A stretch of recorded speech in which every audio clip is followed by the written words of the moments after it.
Welcome back viewers. In this video, let us explore the story of the great epic Tamil novel Ponniyinselvan. I assure you that I won't reveal any spoilers.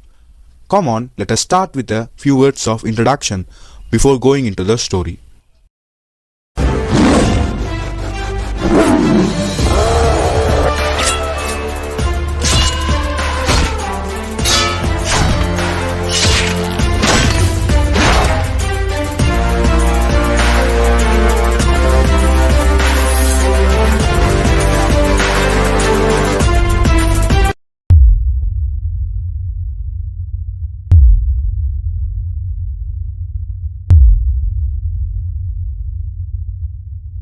Ponniyinselvan is a Tamil historical fiction novel written by Mr. Kalki Krishnamurthy in 1950. It narrates the story of the early days of Arulmozhivarman, also known as Ponniyinselvan, who later became the great Chola Emperor Rajaraja Chola I. Ponniyinselvan is widely considered by many to be the greatest novel ever written in Tamil literature. Even today, this novel has a cult following and fan base among the people of all ages. The book continues to be a garner critical acclaim for its tightly woven plot, vivid narration, wit of dialogue, and the way in which the power struggle and the intrigues of the Chola Empire have been depicted. A film series adaptation of the novel is currently under production, being directed by renowned Indian filmmaker Mr. Mani Ratnam. Let us now enter the story by getting known to the main characters. The story is set in the late 10th century in Tamil Nadu when the Cholas and the Pandyas were considered to be the most powerful dynasties. All other petty rulers were under their control. During the timeline of our novel, the Cholas had an upper hand in Tamil Nadu, while Pandyas were constantly trying to overpower the Cholas. King Sundara Cholan was the Chola ruler during that time. He ascended the throne after the reign of Gandaradithar and a short interim rule by Arinjayar. Gandaradithar, a great devotee of Lord Shiva, was the elder brother of Sundara Chola's father Arinjayar. Gandaradithar was married to Sembiyan Madevi and they had a son named Madurandagar. At the time of Gandaradithar's death, his son Madurandagan was only 1 year old child and hence Gandaradithar's younger brother Arinjayar ascended the throne. However, Arinjayar's reign lasted only for 1 year and following his death, his son Sundara Chola was crowned the king. Sundara Chola and his wife Vanavan Madevi had 3 children, the eldest son Aditya Karikalan, daughter Kundavai, and the youngest son Arulmozhivarman, also known as Ponniyinselvan, who later became the great Rajaraja Chola. Several petty rulers and clans paid allegiance to Chola Empire, and one of the most prominent among them were the Palluvetarayar clan. They considered it their duty to safeguard the royal family of the Chola dynasty. During Sundara Chola's reign, there were 2 Palluvetarayar brothers. The elder Periya Palluvetarayar was the chancellor and the treasurer of the Chola kingdom. He was respected for his valor and the 64 scars he had sustained as a mark of his bravery in several battles. He was the second most powerful person in the entire empire, next only to the emperor himself. The other one was Chinna Palluvetarayar, the younger brother of Periya Palluvetarayar, whom he greatly loved and respected. Chinna Palluvetarayar was the commander in charge of the Tanjavur fort. Apart from Palluvetarayar clan, the Velar clan held a reputation of protecting the Chola dynasty in terms of war and battle. During King Chindara Chola's reign, there were 2 Velars, Periya Velar Vikramakesari and his brother Chinna Velar. Chinna Velar was killed in the battle against King Mahinda in Sri Lanka, and his orphaned daughter Vanathi was adopted by his brother Periya Velar. Periya Velar had a keen desire to get Vanathi married to Arulmozhi and to even make her the queen of the Chola Empire. So he entrusted Vanathi to Sembiyan Madevi to be fostered along with Kundavai and Arulmozhi. Vanathi became the most beloved friend of Kundavai. She also developed immense love for Prince Arulmozhi. In addition to the leaders of Palluvetarayar and Velar clans, the Chola Prime Minister Aniruddha Brahmarayar plays an important role in the story. He was a trustworthy and an intimate friend of King Sundar Cholan. He was greatly respected by the people for his wit and intelligence. On the request of King Sundar Cholan, he took charge as the chief minister and assisted him in administration apart from being a teacher. Their friendship was so close that he knew all the personal secrets of the king and he was entrusted with many royal secrets. He also had many spies across the Chola Empire and almost nothing could happen without his knowledge.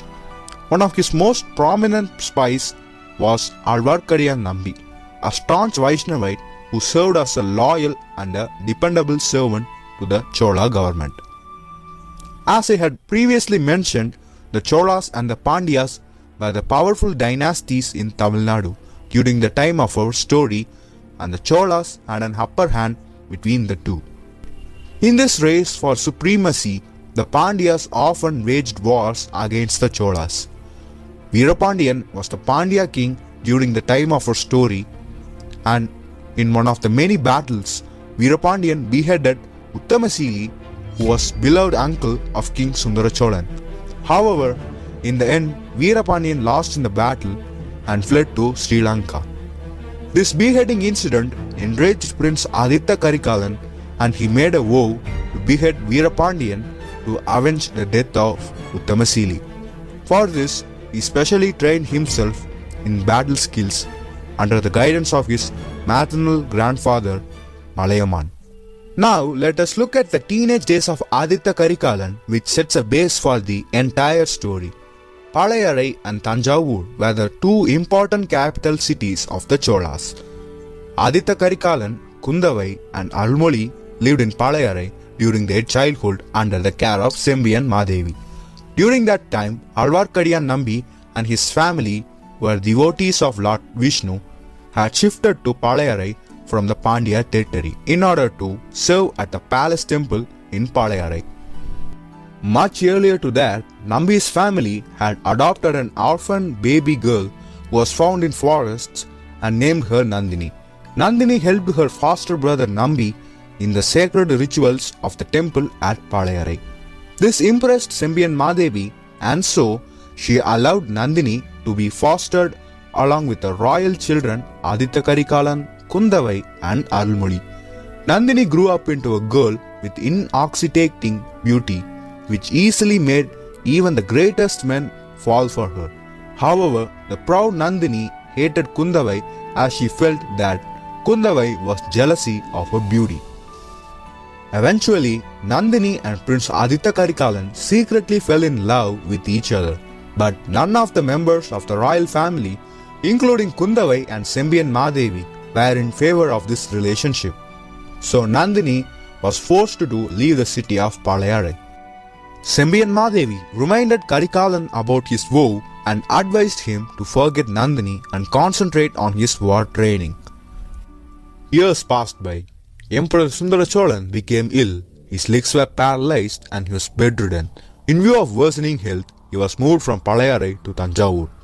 Sundara Cholan appointed Aditya Karikalan as the Commander-General of the northern troops in Kanji and Arulmozhi as the Commander-General of the southern troops in Sri Lanka. Their sister Kundavai decided to stay back at Palayarai along with her grandmother Sembiyan Madevi and her friend Vanati. Kundavai was respected and loved by her father and the Chola people for her intelligence and wisdom. Unlike the other princesses of those times, she had the ambition of spreading the glory of the Chola Empire far and wide, and she had pledged never to leave her motherland. She taught and raised Arulmozhi to be an intelligent prince, and it was her heart's desire to make him the Chola Emperor. Aditya Karikalan mastered several war skills and waged a war against the Pandyas with the help of his grandfather Malayaman and his friend Parthibendra Pallavan. In the war that ensued, the Pandya forces were defeated and the badly injured Veerapandiyan fled from the battle site. Aditya Karikalan and his forces went searching for Veerapandiyan, and one day Karikalan saw Nandini by a river bank. Many years had passed out, but his love for her remained the same, and he asked Nandini to marry him. However, Nandini refused his proposal as she claimed to have devoted her entire life to the service of Lord Vishnu. Karikalan decided to convince Nandini later once he had fulfilled his vow. After a few days, Karikalan went looking for Nandini and he saw a hut near the river bank where he had met her earlier. As he entered the hut, he was terribly shocked to see Nandini treating the wounds of the injured Veerapandiyan. Nandini begged the ferocious Karikalan not to kill Veerapandiyan, stating that she had fallen in love with the Pandya king and he had agreed to marry her. These words from Nandini devastated AJITH Karikalan. He could never tolerate the thought of his lover getting married to his arch-enemy. With one swing of his sword, he chopped off Veerapandiyan's head and walked out of the hut with a lifeless head in his hands. Nandini was shattered on witnessing the beheading of the injured Veerapandiyan right in front of her very own eyes. The revenge-thirsty Nandini joined the Pandya conspirators and took a vow to avenge Veerapandiyan's death by killing AJITH Karikalan and destroying the Chola dynasty. To fulfill her vow, Nandini tactfully married Periya Paluvettarayar, who was more than 60 years old. He had fallen in love with her after being attracted by her lustful physical beauty. She despised the Chola royal family because of the injustice done to her and also because of her mad desire for the throne. Using her husband Periya Paluvettarayar, she helped the Pandya conspirators who had pledged to protect the Pandya dynasty. Their gang included nearly 50 members and the prominent ones among them were Ravidasan, Soman Sambavan, Devaralan and Idumankari. After the tremendous victory over the Pandyas, AJITH Karikalan was crowned as the throne prince to the Chola Empire. During the coronation ceremony, he was shocked to see Nandini along with Periya Paluvettarayar. Later, Kundavai clarified that Periya Paluvettarayar had married Nandini. AJITH Karikalan absolutely could not digest this truth and he directly questioned Nandini about her decisions and mocked at her marriage with such an old man. He even pleaded Nandini to leave everything so that they both could get married and go to some faraway land. Nandini replied that she would leave everything and come with him only if he agreed to imprison his father and sister and to make her the queen. Karikalan was immensely agitated by Nandini's words and he decided never to meet her again in his life. Besides the Pandyas, the Rashtrakutas troubled the Cholas from the north territories. They invaded the areas near the northern border such as Vallam and Kanjipuram. Prince AJITH Karikalan decided to put an end to the Rashtrakutas and he waged war against them with the help of his friend Pathibendra Pallavan and his grandfather Malayaman. During this battle, AJITH Karikalan was assisted by an orphaned prince from Vallam named Vandiyathevan. With all their help, Karikalan was able to overthrow the Rashtrakutas and conquer Kanji with ease. Vandiyathevan became Karikalan's close friend and he earned a respectful place in his heart. In the meantime, Karikalan got the news that the Paluvettarayar brothers had taken control of the capital city and were puppeteering his father, King Sundaracholan. This troubled him and he sent two personal letters, one to his father and the other to his sister through his trusted aide Vandiyathevan. Through the letter, Karikalan invited his father Sundaracholan to the newly built Golden Palace in Kanji. Vandiyathevan was also nominated to be a trustful guard for Kundavai in Palayarai. Karikalan warned Vandiyathevan not to get involved in any trouble while delivering the message and to stay away from the Palugur brothers. So far, we have discussed the flashback portions in the novel at one stretch. The actual story starts with the journey of our messenger Vandiyathevan. Come on, let's join him on his adventures. Our story begins with the journey of Vandiyathevan on his mission to deliver the palm leaf manuscripts to the emperor and princess. And we get into the travel along with him through all the obstacles and hazards that he faces. Come on, let us begin our journey. Vandiyathevan, with his long-standing passion to meet the emperor and the princess in person, starts his long journey from Kanchipuram to Thanjavur on horseback. On the way, he enjoys the scenic beauty of the Chola kingdom and plans to make an overnight halt at the Kadambur palace where his childhood friend Kandamaran lives. He also gets the acquaintance of Alvarkadiyan Nambi, whom he sees quarreling with the Shivite regarding the supremacy of Lord Shiva and Vishnu. His timely intervention in the quarrel gains everyone's appreciation. They also get to witness the procession of Periya Paluvettarayar on elephant back, who is followed by a palanquin, supposedly carrying his newly wed wife Nandini. Nambi requests Vandiyathevan to deliver a message to Nandini in case he gets to meet her inside the Kadambur palace. However, Vandiyathevan refuses. Following this, he goes on to forcefully enter the Kadambur palace and finally reach his friend Kandamaran. Kandamaran's father, Sambhuvarayar, who is the chieftain at Kadambur, does not seem very pleased about Vandiyathevan's unexpected visit. Only then does Vandiyathevan get to know that many of the petty rulers and landlords of the Chola kingdom, including Periya Paluvettarayar, were meeting up at that night at Kadambur palace. He gets to visit Kandamaran's mother and sister Manimegalai at the harem, and then they proceed to watch the much anticipated traditional folk dances Kuravai Kuthu and Velan Attam. In the ensuing performance, Devaralan, the fortune teller, prophesies about the fortunes of the kingdom and announces that goddess Kali is thirsty for royal blood. That night, Vandiyathevan wanders around the palace and stumbles upon seeing the secret gathering of the guests headed by none other than Periya Paluvettarayar. He overhears their conversation and learns that they were plotting to bring Madurandagar, the son of Kandaraditya, to the throne instead of the crown prince Aditya Karikalan.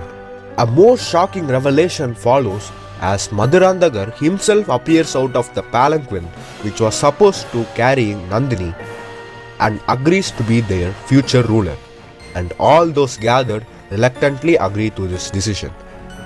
Interestingly, Vandiyathevan also notices that Nambi too has been spying on this gathering from another hidden location.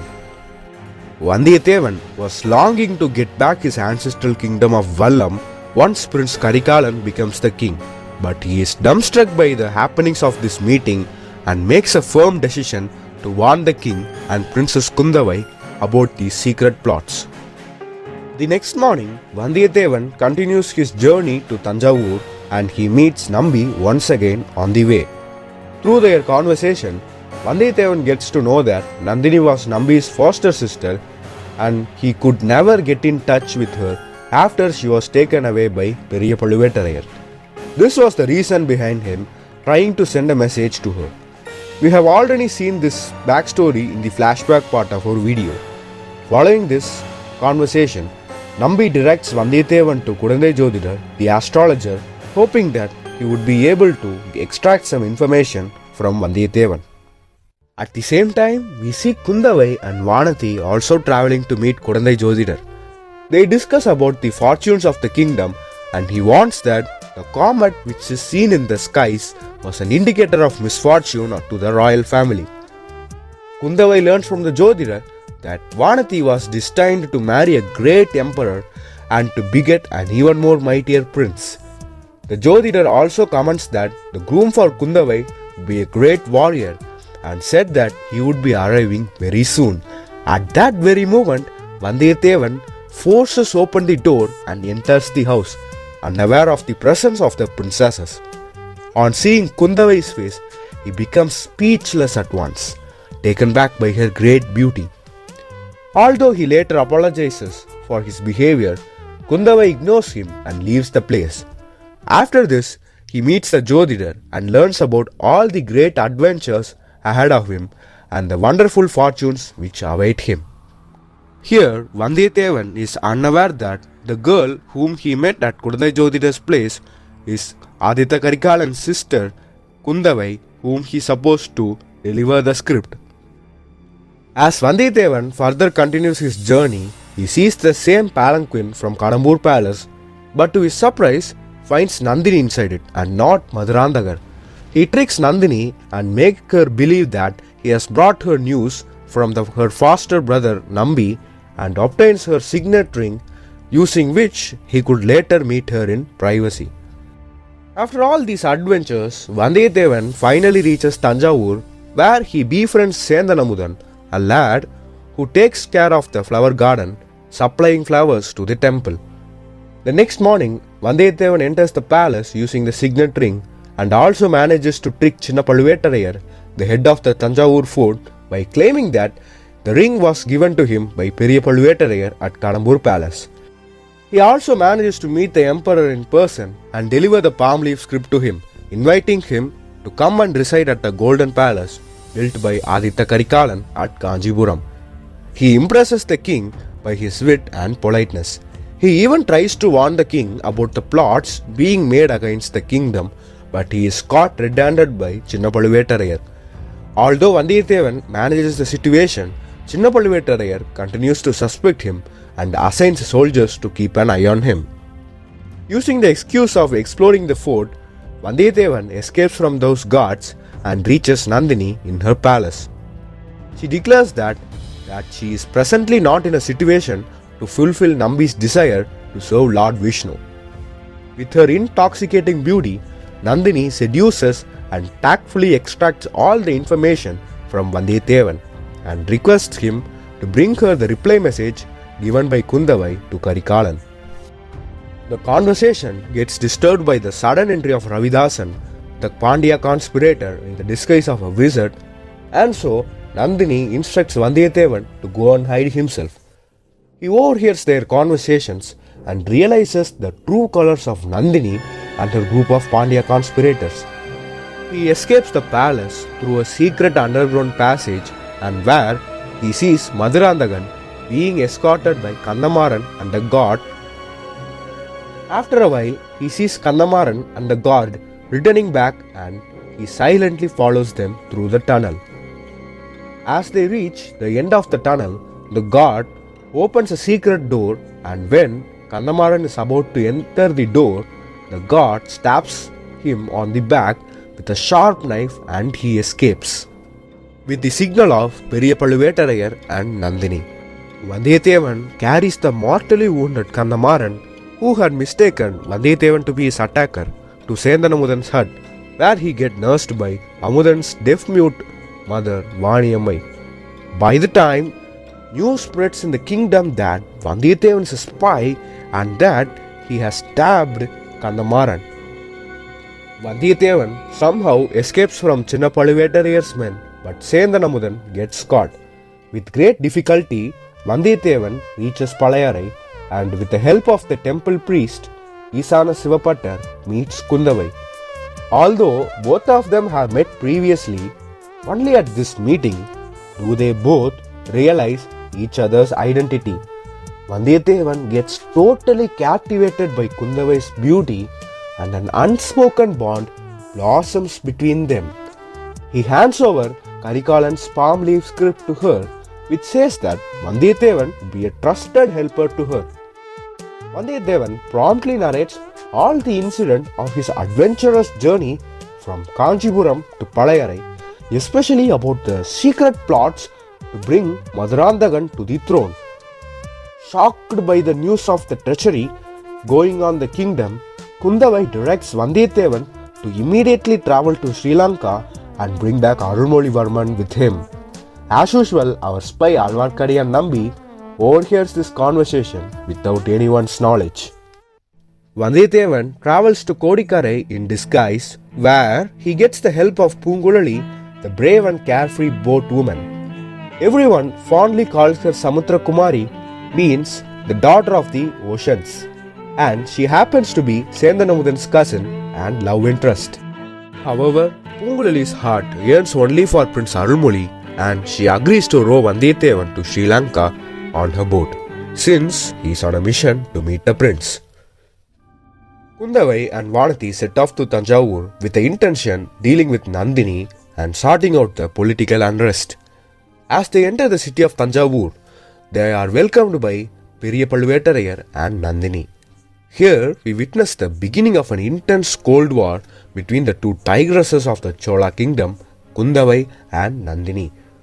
Princess Kundavai is respected by all the major officials in the kingdom, including the Chief Minister Aniruddha Paramarayar, and all decisions in the kingdom are taken only after her approval.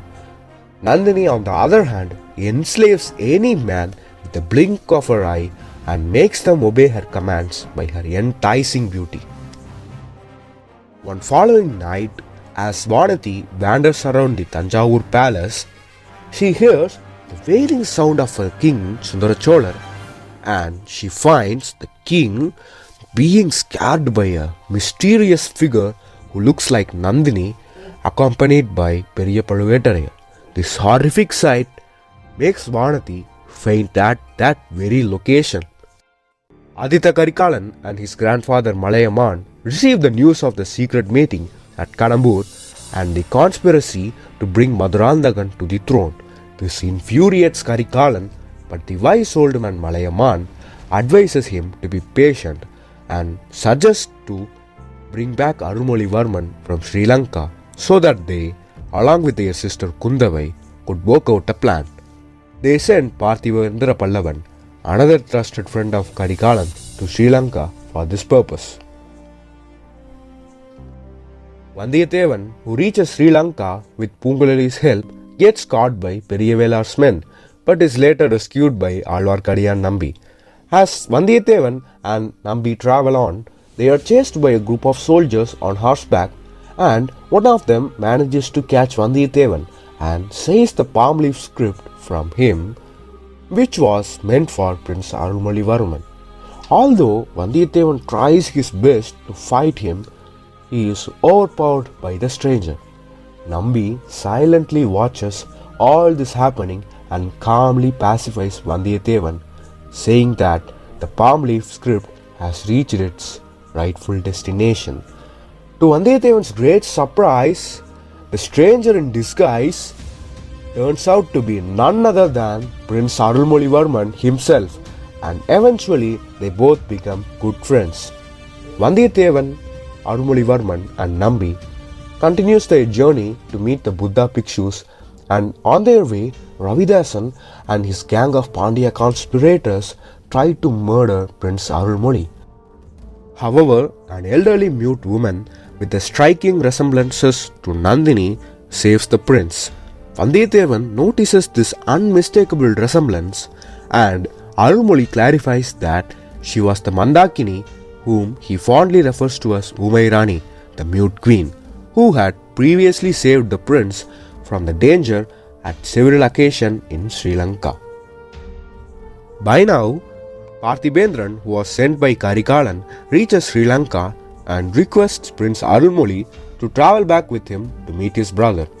Vandiyathevan, on the other hand, claims that he reached the prince first and Arunmozhi should come with him to meet his sister Kundavai. Alvarkadiyan Nambi says that the Chief Minister Aniruddha has advised Arunmozhi not to leave Sri Lanka. Suddenly, Poonguzhali arrives with the news that Periya Paluvettaraya's men have landed in Sri Lanka, claiming that the Emperor Sundaracholar has ordered the arrest of Prince Arunmozhi. Despite the confusions, Prince Arunmozhivarman decides to obey the Emperor's command and sets off with Poonguzhali on elephant back towards the ship with Periya Paluvettaraya's men. Vandiyathevan, Parthibendran, Periyavelar and Nambi follow them. Vandiyathevan reaches the seashore first before the others and boards a ship which he assumes to be the one for Prince Arunmozhi. To his surprise, he realizes that the prince is not in that ship and the ship is held captive by a group of Arabian sea pirates. He also finds that Ravidasan and his group are on board that ship.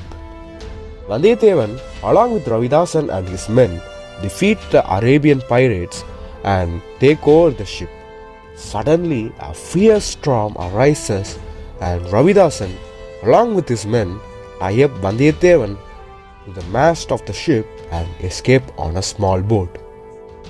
When Arunmozhivarman and Poonguzhali reaches the seashore, they get the news of how Periya Pazhuvettarayar's ship was abducted by Arabian pirates and that Vandiyathevan was trapped on it. At once, Arunmozhi and Parthibendran set sail on another ship to rescue Vandiyathevan. By the time they reached him, the storm had intensified and the lightning had struck the ship where Vandiyathevan was tied up, setting it on fire. The brave Ponniyinselvan immediately jumps into the sea to save Vandiyathevan. Parthibendran, who remains on the other ship, is not able to trace either Vandiyathevan or the Prince Arunmozhi, who went to save him, and everyone assumed them to have drowned in the storm. The news of Ponniyinselvan's death reaches the people of the Chola kingdom and profound grief engulfs them. However, Vandiyathevan and Arunmozhi are rescued by Poonguzhali. The prince later develops severe illness and fever due to the storm. In the meantime, Nandini and her group of Pandya men continue to conspire to murder King Sundara Cholan and Princess Karikalan and Arunmozhi. As the plot tightens, there are several unanswered questions in our minds. Why did King Sundara Chola order the arrest of Prince Arunmozhi? Why do Umar Rani Mandakini and Nandini have a striking resemblance? Are they related to each other? Why is Sundara Chola afraid of Nandini? Is he in some way connected to Mandakini as well? Does Nandini's plan to murder the king and the princess succeed? Does Aditya Karikalan get trapped in their plot? Does Ponniyin Selvan recover from the fever, and how does he escape from the perils around him? Does Vandiyathevan manage to save the princess? What is the true relationship between Nandini and Veerapandiyan? How does Kundavai deal with the situation of political unrest? What all does Madurandagan do to become the king? And finally, who becomes the new ruler after Sundara Chola?